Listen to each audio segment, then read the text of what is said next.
Hello everyone, in today's video we're going to be taking a look at some more tactics, and this time we're going to be looking at the classic SEAD and DEED technique. So let's go ahead and take a look. So first things first, we have ourselves a pretty classic scenario. I'm sure you've probably seen a variation on this many times.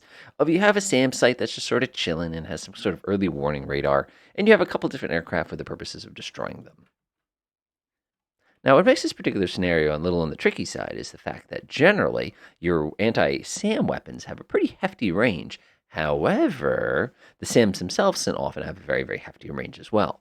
And to make things even more difficult, when you're using some kind of anti-radiation missile, such as the HARM that we're packing right here, you unfortunately are required to have a positive target lock, which means the radar has to be emitting in order for you to be able to get a successful launch and a successful hit, usually. Now, one of the things that modern SAM drivers will actually do is they'll shut down their radar when they detect a HARM launch so that basically they can't get struck by it. So what we're going to take a look at today is kind of a classic method to trick the SAM to turning on its radar to making it a nice and easy target and then making it a nice, easy, complete kill here. So let's go ahead and take a look at what we're working with here. So over on this side, we have ourselves an F-16CM, of course, and it's going to be packing an AGM-88C, which is a really nice weapon. It's so superior to the Shrike if you've tried that one out before. Over in the north here, we have ourselves this is our DEED platform. He has a couple CBU 103s, which are these amazing cluster bomb units. We know over here that there's a SAM too. They've no doubt identified us thanks to this handy-dandy chin shield that's been basically painting us this entire time. So let's go ahead and get some strategics here. I'm going to go ahead and switch over to our terrain view and take a look. Here we are.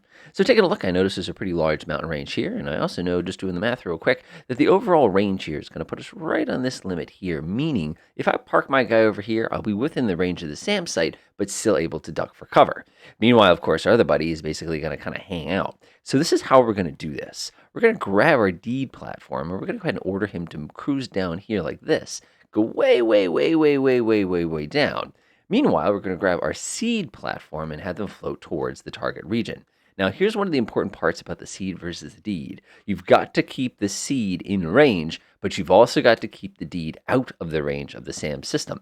So basically, you're going to have this particular F-16 act as the bait, and you're going to have this one basically deliver the kill shot. After the kill shot's been made, we're just going to basically walk right up and knock so that we can kind of finish the job here. So let's go ahead and come sneaking in here. Kutaisi. Now, many of you are saying, why don't you just fire this harm as soon as you get in range when the thing launches on you? Well, because then you're running. And if you need to fire a second harm, you could already be in a lot of trouble here. So what I'm going to do is I'm going to order him to come down to a loiter speed. I'm going to take my DEED guy here. I'm going to pop him up to 12,000, and I'm going to send him all the way up to afterburner speed. Now, notice I'm completely within range of the SAM site here, but I want to go as slow as possible. So what I'm going to do is I'm going to charge the SAM, and then I'm going to dive into this cover right here. So again, I'm going to pop up to about 12,000 feet. I'll go ahead and put on my view here so we can see it a little more clearly. That's about 6,500. We're moving quick. So the SAM site's smart. He's going to be starting to do his DLZ calculations, which are basically the dynamic launch zone. He's going to be looking at the F-16 going, wow, he's closing at me at 700 knots, which means I can fire a very long range SAM, and I should still be able to hit him without too much difficulty. Now, the reason this works so well is because he's going to get that right as we dive for cover down here, which is basically going to save us from the embarrassment of getting hosed here. So I'll go ahead and come down here. I'll bleed off a little bit of that speed. Of course, our F-16 buddy in the back needs to stay just outside of the range. It looks like just outside of the range is going to put us here. So I'll go ahead and do a zigzag pattern at a loiter speed here so that it can drop that harm as soon as the target gets engaged. We're going to get a little closer. Right now, that SAM is looking right out his window going, okay, this is an easy one. We just got to point at him. Of course, becomes the game. We're completely within his range, but they have not fired on us yet. Now, one of the neat things about doing this mission with an F-35 is the F-35 has got that really sophisticated sensor, which makes it much easier to actually identify when you're being fired on. So we're getting a little closer. You can already see how dangerous this is because basically this guy's the bait. And meanwhile, this guy's buddy, he's going to have to be really quick about delivering that weapon as soon as he has the ability. One of the things you could do is you can actually pre-arm this thing if you wanted to. So as soon as the target does start rating, there it is. So now we're just going to drag this missile downwards. And notice my harm is already on the way. We'll go ahead and deliver a second one. This F-16 is just going to turn and burn.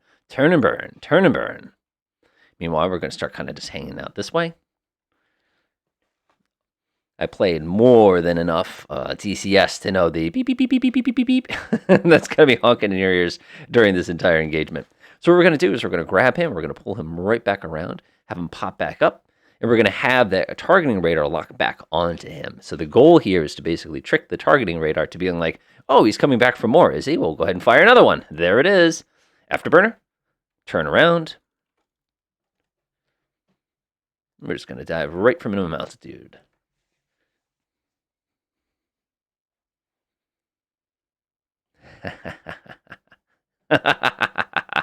That was a mistake. We'll go ahead and pop this guy back up, come out of military, come back up to medium altitude, and splash 1, splash 2. Delightful. So now we're just going to go up and kind of mop things up here. I'm going to go ahead and order up a regular attack.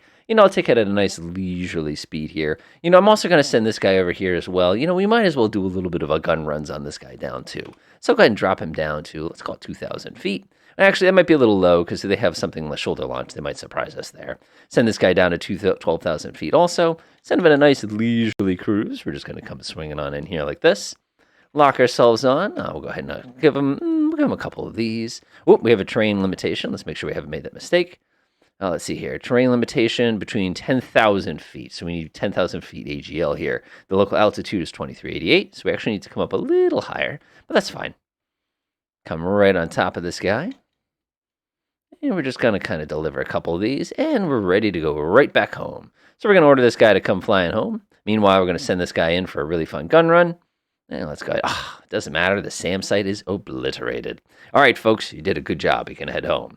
So hopefully you see by this video how you can basically use one aircraft to basically keep somebody distracted while you use the other aircraft to continually guide. Now, back in the Vietnam War, when you had all SA-2s and you were running into a situation where you had this really lousy strike missiles, you basically had to use this strategy in order to be successful. Hopefully that helps out as far as coming up with ways to kind of defeat those systems effectively. But until then, enjoy.